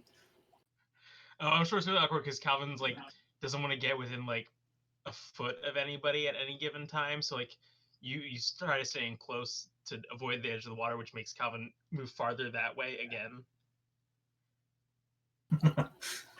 Oh, I totally notice you do like keep moving away from us, so I try to come stand next to you. How you doing, Calvin?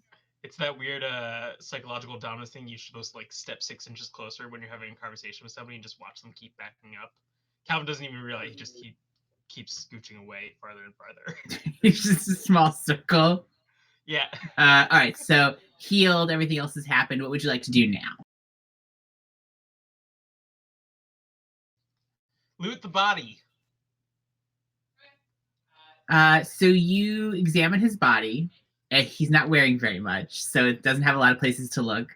I will say that you find that draped over his shoulders is that net that you'd seen previously, and then he has a very nice scimitar that was the weapon he was fighting with, and then within the folds of his like the small skirt loincloth situation he's wearing, you do find a number of like what looks to be like loose coins and a key. The coins would probably average up to about, let's say, 24 gold in like gold, silver, and copper altogether. Can I take a closer look at the net and see if it looks like it's just a net or if it has any sort of significance or anything? As you examine it, the net is of very nice quality. Like whoever made it made it very well. You can see that somebody has like altered it slightly so that it can be worn. But besides that, it's nice. You would have to guess probably like masterwork. I will say with your background. Yeah. At the very least. I mean, it's a net and it's fashion. Flip would very much like to put it on if no one else wants the net. I do not. Walking What would I do with in that? fashion. Touch the fashion. But is it fashion? Kill the fashion, change your life. Twit is gonna also go, look, Selwyn can do something else cool too. And Selwyn is gonna fly over to Valen and touch Valen. And I need Valen to make a charisma saving throw. What? Excuse me? When it goes over to Valen, Thorn's sword is like... Well, I got a dirty 20 on that, so... Okay, so you have to tell me your current emotional state.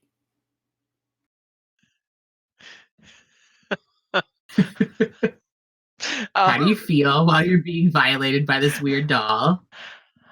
I would say I don't feel fear, because I don't think I would fear Twid. I'm just, like, confused, because I'm like, I've never seen one of the dolls actually move on their own. So I'm just like, oh, hello. And I try to, like, pet him. See? Valen's very confused right now. I mean, I think I could have told you that.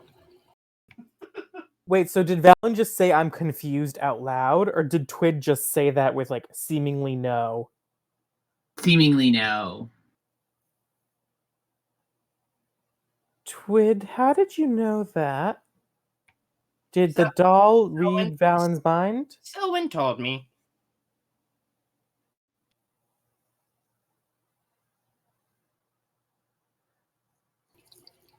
Valen, Thorn looks at you, and it's not a look of, like, are you okay? It's a look you've seen them give you before. It's sort of a look of, do I stab it now? I give, like, I know the look, and I just give, like, a small little no. As you put the sword down, I'm like, good. Thorn will very cautiously lower their sword. Is Selwyn an object? I mean, it looks like a doll to you. I'm gonna cast Identify on it. You cast the spell Identify, and as you do, you sense an aura of magic sort of comes off Selwyn. But for after a second, like as you're trying to like zero in on Selwyn's magical aura, it slips loose as though it's just doesn't meet the qualifications of the spell.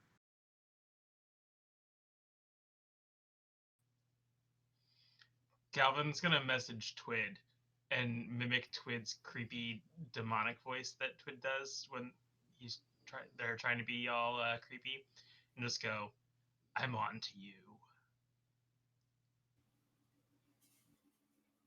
You're not standing on me.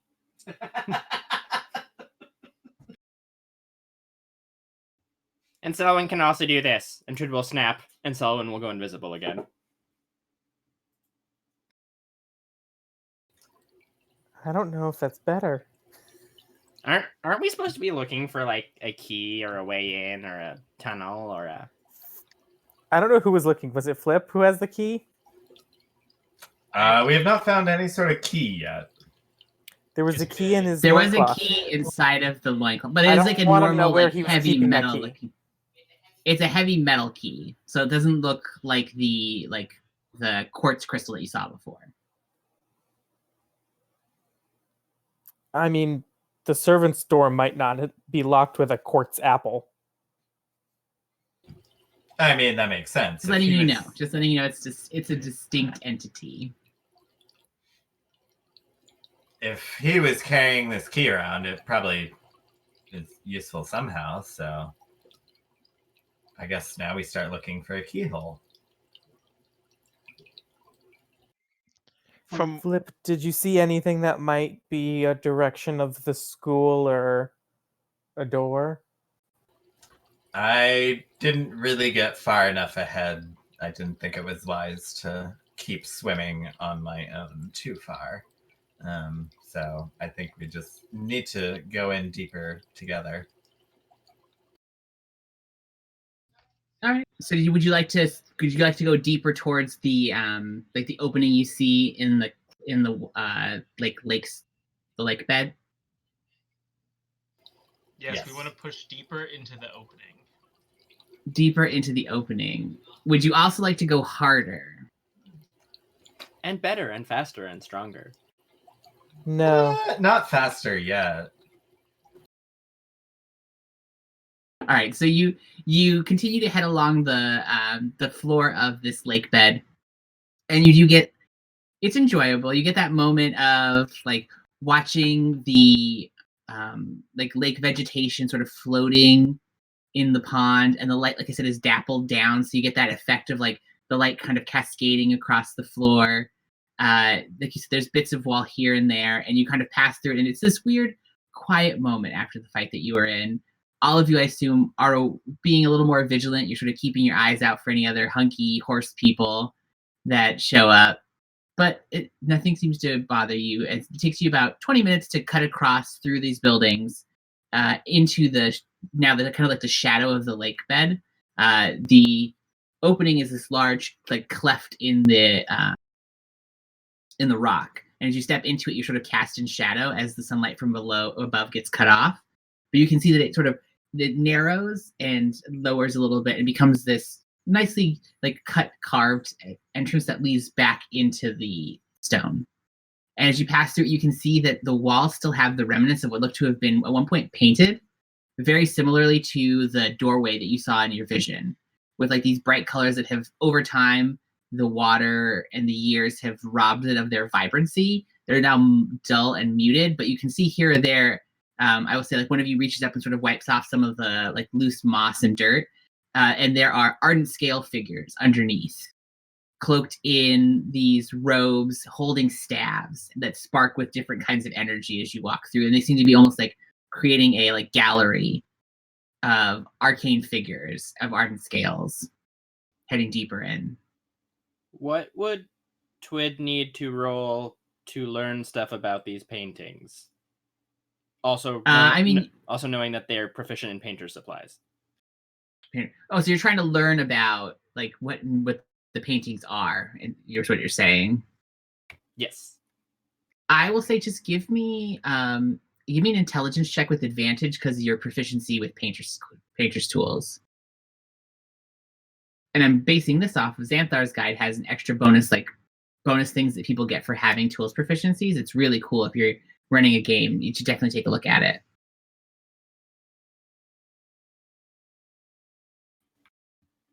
Am I adding anything besides just my intelligence modifier? Intelligence and your proficiency, because you are proficient in this. Oh, 19 then. 19? Okay, so you take a moment to look at it. Like I said, you can definitely tell you've had some questions about the age of these ruins and how long they've been here sort of untenanted. Looking at it, you can see that whoever made these used very high quality paints that were meant to stand the test of time. It definitely seems like, though, it has been a long time. Like, you know that the flowering season was about 500 years ago. These seem like they're older than that. The being underwater has robbed them of their vibrancy, but has kind of preserved the actual content of the painting. You get the feeling like at one point it was probably everything was probably very bright and vibrant. You actually know that there's a alchemical concoction you could make that could restore the colors. I'll say with a high roll, you know that there's a way for you to restore the colors to the paintings if you wanted to. And the style of the paintings is the high style of the ardent scales at that time. Like, this is a historical style. It's very much like looking at an ancient Egyptian painting and being able to be like, oh, this is an Egyptian style painting. This is a Kingdom of Sapar style for the art and scale paintings. Luckily, you have a fancy art degree. In ardent scale. You paid attention in that class, so you do realize that it's authentic, which definitely corroborates that this is an art and scale ruin beyond just the vision you had. They're definitely about the right age, and the style would make you feel like this was a building that existed during the Kingdom of Sapar. Calvin, I bet you could put together some sort of concoction that would make all these paintings pretty again. But they're still going to be underwater when we leave. Like, it seems kind of silly to fix them to then submerge them again.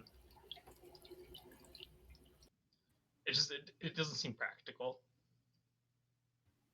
As you continue further down this tunnel, as you're having this conversation, you take a bit of a turn and a bend, and as you do, you come up to what looks to be like a small antechamber. There is there's like a gate, very much like a portcullis that has been dropped down of an archway to one side, but it looks like it's been at some point was damaged, and there's a part of it that's been like torn open, so you can get through there, and it just leads into a tunnel that sort of disappears into darkness. And then in front of you is a set of what looked to have been at one time wooden doors, but the doors are smashed inward, like outward, and you can see that the tunnel beyond them is just filled with like rubble and rocks, as though something caused the tunnel to break. As you get closer, you see that there is a set of huge claw marks that run right down the center that are like basically cut through the stone. As you're getting a little bit closer to them, I'd say they're about that wide across. And then to your right, tucked into what looks to have been like a little alcove at one point, you can see, weirdly enough, it like a nice big portrait of the water horse that you fought previously. It's him painted in the same style? Huh? No, not in the art and scale style. In as a romantic portrait style.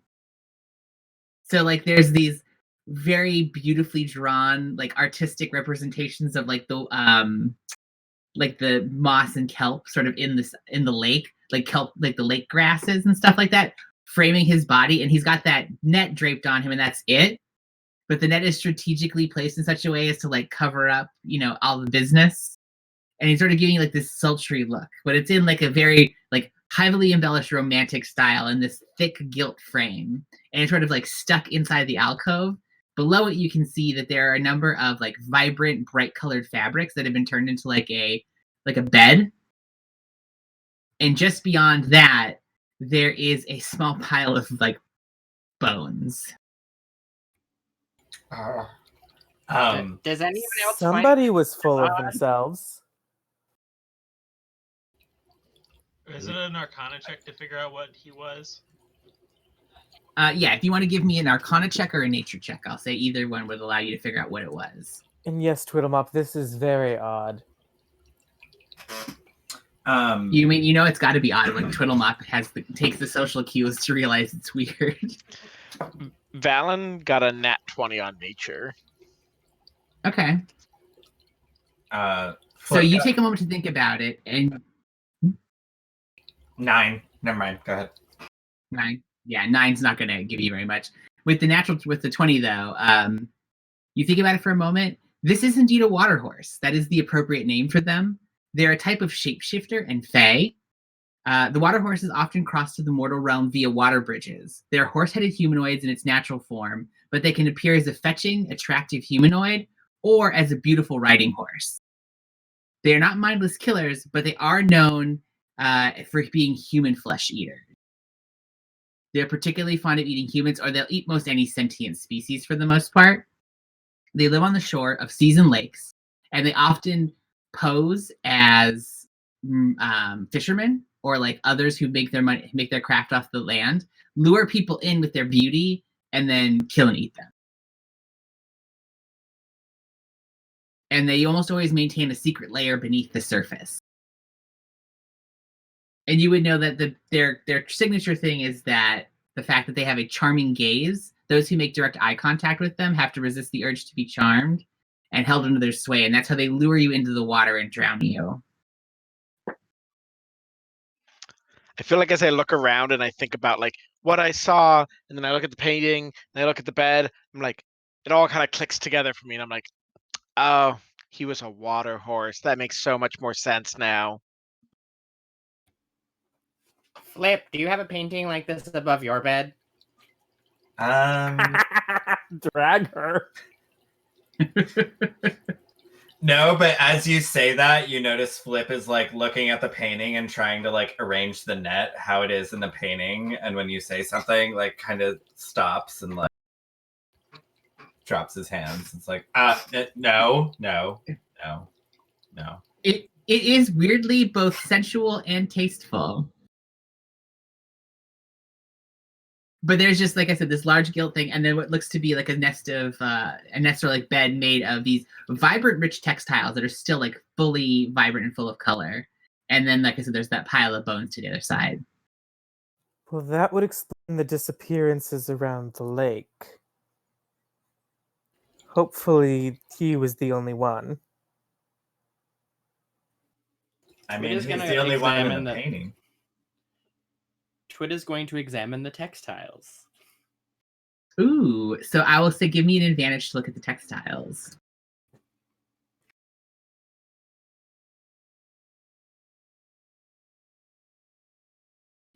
Not Even as with good. the advantage? Not as good. What'd you get?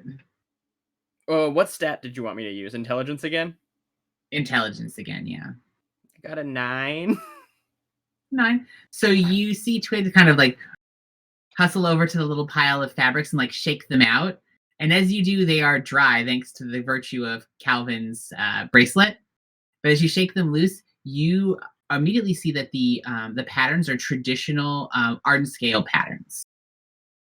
So they mimic the painting you saw outside in that it's like these stylized, almost like palm fronds that have been embroidered in these bright colors all across the fabric. And you pull up another one, and it has what looks to be like different arcane sigils picked out in like a bright, vibrant fabrics. And if you take a moment to look at them, you think to yourself, like, these look like the real deal. But you're kind of curious to yourself, like, how do they still look this good after being underwater this long? Twit is going to slowly start shoving them into their bag. If you do so, you can write that you have 4 bolts of ardent scale fabric. I'm going to make some nice clothing out of this. I'm sure you will. I'm sure nothing disturbing will come of it.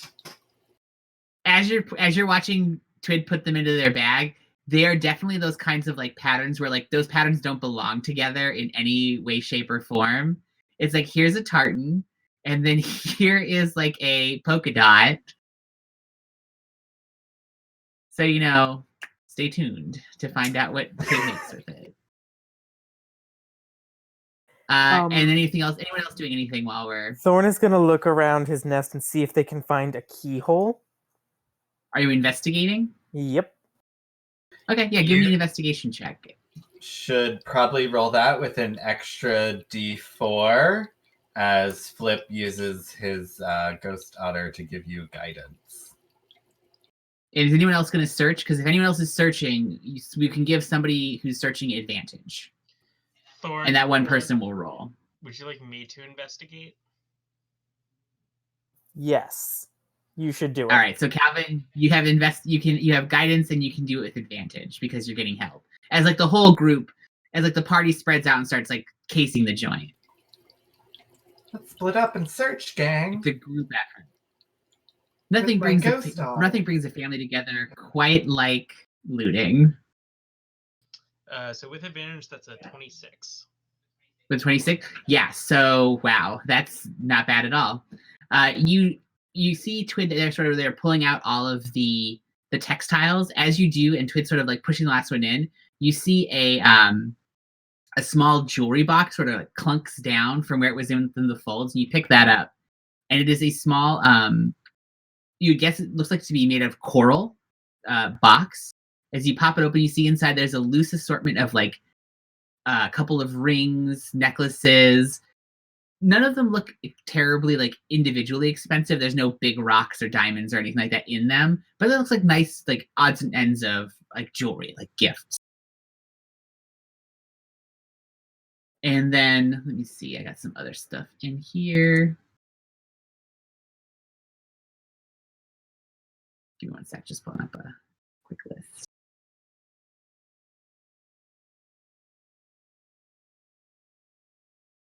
I will say as you continue to look, you look into the pile of bones. For the most part, it is down to bone, but it doesn't take you very long to recognize that a couple of them are definitely like, you're like, this could be human or Ashahai or mare like skeletons. And there's probably altogether 4 of them that you can identify as like individuals. But there's also older bone that seems to be like broken down, like something's crunched it open, and yours are just, you can't put those back together again to get an idea. So you're like, there's 4 definite skeletons, and then there's a small pile of like other stuff. There's whatever goods they had on them seem to be gone. And for a second, you're like, well, this seems very bare besides this one little box full of like what almost look to be like mementos. And then as you turn to look, you realize that there's something seems slightly off about the picture frame. And as you get closer to it, you see that it's sort of like from the side is set a little bit into the stone. So as you reach up to the picture frame, as you give a little tug, it swings open and reveals that in the inside is a like a recess, and on the back of it is a large metal or large wooden box with like big metal fixtures holding it closed and a padlock in the front. I used the key we took off the dead horseman. Figured you'd want to do that. So within, you find there is a as you pull it open and pop it open, you realize that this one is this chest was made particularly high quality, and it looks to have been watertight. And you find inside there's a small pouch, like a small brown and gold pouch, tied loose. As you open it up, I'll say because I assume you open it, you can see that there's a number of what look to be small little seeds inside. And you guess there's probably about 7 of them all together, or you know there's 7 if you count them. You see what looks to be an elaborate medal, like a military medal, like a Star of Distinction. You don't recognize the style of it, but you do recognize that it's particularly nice. And then besides that, you see there's another 2 bags of what you realize pretty quickly as you open them are coins, loose coinage. Both copper, silver, and gold all together, like mixed in. As you're looking through it, you can see that within the bags are several different countries' currency.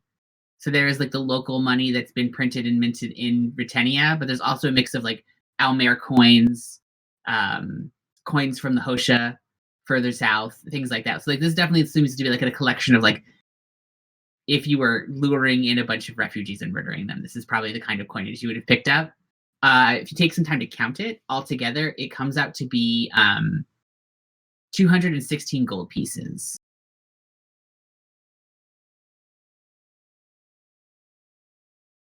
And then besides that, you find a couple of other art pieces. These ones are smaller, but they're like basically they're small. Those old like Victorian style like paintings of people that is definitely like the gifts you would give like a significant other. And so it's artful but tasteful photos of several men and women, or not photos, but paintings of several men and women that were done of them like scantily clothed. Ardent scale? No, these are all, I would say there's 2 humans. There is an Ashahai. There's a Ashborn. And then surprisingly a Valanin. As you flip through them and you realize these are like lovers' pictures, essentially. If I Little look at the forget-me-nots. Ashahai, is it anyone I know? I will say no. You take a look at it and you're like, this is not somebody from like your land of Sofra clan or anything like that. It's not a close personal friend and family. It's not a nude of like the general or anything. Got it. No, nothing quite that. Nothing quite that spicy or salty. And then besides that, you see that there is several different like changes of clothes are in this chest, as though they were kept here so that they wouldn't get eaten away. And it looks to be the kind of clothing you would expect from like a decently profitable merchant. And then clothes that match what the city guard wears. And then something that's more like what a fisherman would wear. It's like working class. And these are all like neatly stored in little like pieces in the little like slits in the box. Like this is something that like was organized for this.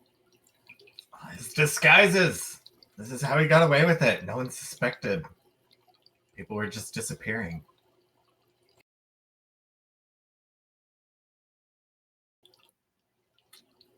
But did you find a door, Calvin?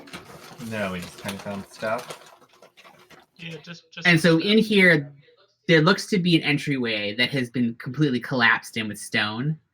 And then there is another one that is like a portcullis that looks like it had been dropped down. So very much like sewer like entranceway, but it has been peeled back so it's possible to get in there. And there's a trough carved into the floor where it looks as though like water would have flown at one point. This might be our way in. Because I Does it don't lead think in the we're finding our... direction of the thing, the actual like. Give me a quick wisdom check just to try to like sit there and do the like Pythagorean theorem to figure out where you are in relation to the building. 6. It is absolutely the right way. We're going. Yeah, you're confident you're going exactly the way you're supposed to be going. I mean, So is there anything else you would like to do at this point? Or are you headed that direction? Because I feel like that's... Yeah, I think we're gonna head for the tunnel. Okay. lead the way, Calvin. What's our light situation at this point? Two of you have dark vision. Besides that, the rest of you would have to figure out what you're going to do for a light source. Oh, Excuse me, don't 3 of us worry, have Twid. dark vision? Oh, do you have your goggles activated this today? No, Pork Roll has dark vision. Oh, Pork Roll has dark vision. 3 of you have dark vision. I look around the room to find something that I can like easily carry to cast light on for Twid and I. I mean, there is pretty much all the different jewelry in that jewelry box is small enough. The various portraits of the the various like sensual portraits. Even better, I'm gonna cast on like a really fancy ring. Okay, yeah. So you put a little ring I'm on. gonna carry around a You can- nude that's lit up. Stay back. It's like using your phone as a light, like just turning the screen on. But with a nude. Only because I have to ask. So I'm assuming you're taking the treasure that you found, the assorted loot and stuff like that. Are you taking the entire box? And are you taking the portrait of the water horse? No, it looks really nice. How But big is maybe the we box? leave it and come back for it, maybe? The box to fit all the clothing is it's a little bit smaller than like a trunk, but not very much. Then Yeah, no, it's I like think we're seems pretty big and heavy. just taking Yeah, the it's a decently small heavy stuff. and big. Okay, so I'll say you pocket all the individual small stuff. If the Artelier wants it, they can come get it. Also, as a point of clarification, Twid can see in the dark because they have that invocation. It's Mhm. Selwyn, however. You were cannot. the 2 people. I was gonna say you were the 2 people because it's you and Flip. Asha, I can see Oh, the dark. sorry. And Ashahai, yes. So 3 of you. You So gave 4 me if that. you count. I did give you that. So this light is just for me. Screw all the rest of you with your dark. You and vision. Calvin. And Selwyn. Oh my god. We're not at God the point of forbid the counting doll. Selwyn. The flying doll. Yeah, we're not at the See. point of counting Selwyn as a party The member. invisible flying doll. Who could be here or could be anywhere. So, do you feel something like right behind your neck, Thorn? I'm pretty sure every so Like often tiny Pork little- Roll just like bats at something in the Tiny air just little- to make sure. Yeah, just. Oh, if Uh, of my neck, Thor's Or- gonna like try to stab at it. No, Pork Roll does that thing that cats do where they just stare at something and we're like, is he, what does he see? And we're like, is he looking at Selwyn? demons. All right, So Selwyn. so you pack up all of your stuff. You're ready to go. Would you like to head down the graded like tunnel? I think, yeah. Let's do it. So collectively, the party sort of it's a little bit of a squeeze, especially for Pork Roll, just to like wiggle the way into the part of the grate that's been like torn open. But you do manage to get through it.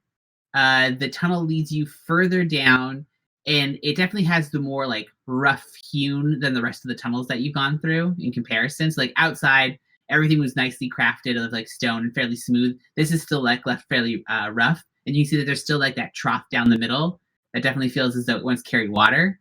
After a period of time, it's I will say like about 20 minutes or so of you walking, you take a couple turns, and you eventually come up to, and looking up, you can see that the column goes up above you for about another 20 feet, and you can see very faintly above you light and the surface of the water.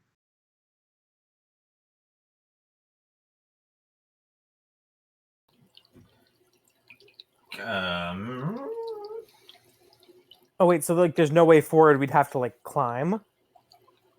Yeah, so eventually Okay. you reach like this large like cistern almost in the way it's designed, and it just goes straight up from above you, and you can see the surface of the water, and you can see some light shining down at the top. So like, And you can see that the surface of the water is like rippling. would it be, because the sphere is like 15 feet, right? So would it be Yeah. 15 feet and then 5 feet And like of another water? 20 Oh, okay. or another 20 feet of water. Yeah. Okay. So like 15 you're feet there, and- there's your little bubble, and then there's about another 20 feet up. Okay. Is there Flip, a could you? ladder? Oh, I was yeah, that's going a to better say, question. maybe now would be the time for me to shift. Now might be the actually useful moment. If Well, y'all want Calvin's to, right. like... Is there a ladder? Oh, yeah, we can check that first. You do look around, and you see that the stone is like fairly rough hewn, and it looks like it's turned from rough stone to like brick, but it's definitely the feeling like the brick was put there to make it more like ornamental. So it's got decent gaps in it, so you feel like you could definitely climb if you wanted to. There's a lot of footholds. This is where Twid So it's up should to have you. taken. This is where Twid should have taken Spider Climb. And then just like No. backwards spider climbed up the wall. Calvin's Oh, just gonna God. reach into his bag up the wall and into your nightmares. and pull out like a really fucking huge hammer and Okay. a bunch of pittons and some rope. Okay. And slam a couple pittons into the wall, string up a rope. And I will say with that between how rough the stone is and the fact that you have some climbing gear and kit, there's no problem at all for you to set it up so you can climb up out of the tunnel for the party. So about if you want to scout ahead, 20 minutes later, about 20 minutes later, I would say you're ready and prepared to climb up the side inside. And I will say at this point, it's been long enough that Calvin, you need to make your first Constitution saving throw. As you're starting to feel a little dried out, you're noticing that your lips are just a touch chapped, and you're sort of like, it's just like intense cotton mouth. what do I have to make? Constitution saving What throw. number? You don't know. I rolled an 11. You're fine. Okay. So you're feeling a little gross. You're definitely getting that little tiny bit of headache that says that you need to drink some water, but nothing intense yet. It's just a minor annoyance, not anything physically debilitating. Question: like my Yes. water skin, still full of water? Yes, but as you pick it up, you feel a pressure like someone's pushing against it, pushing away from you. Okay. Yeah. Um, All right, so at that point, I will say that you climb up the inside. I will hand wave that nobody really needs to do anything crazy to climb out. So the party climbs up, and it's kind of interesting because the water above you and below you, your bubble is just big enough that you cover the entirety of the inside of this like shaft. And so as a result, there's water sort of floating above you and below you, but there's just air in the middle. You continue to climb up, and as you do, you finally come up to the edge of this lip and climb up out of the pool itself. As you do, you hear psh, and see that some of the water is like pouring out of the sides and has been pouring into this room that you're in. And you look around; it is a riot of plants. There are these large banana trees that hang over you, just burgeoning with fruit. Everything is green and lush. There's just outpouring of vibrantly colored flowers that sort of pour down the walls of this cavern. And above you is that same statue you saw before of the large ardent scale with the tablet being held forward and the water pouring out of it. It's pouring onto the top of where you imagine the dome must be. And it's hitting you and stopping about 15 feet above you and pouring out to either side, rather than pouring into the pool until you climb over the lip, and then it's sort of like you can see it hit where the edge of it is and slide down the side like a weird waterfall.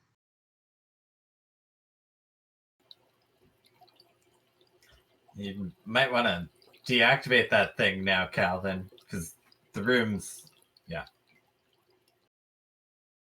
So I suppose we walk in far enough that we're not standing under the water.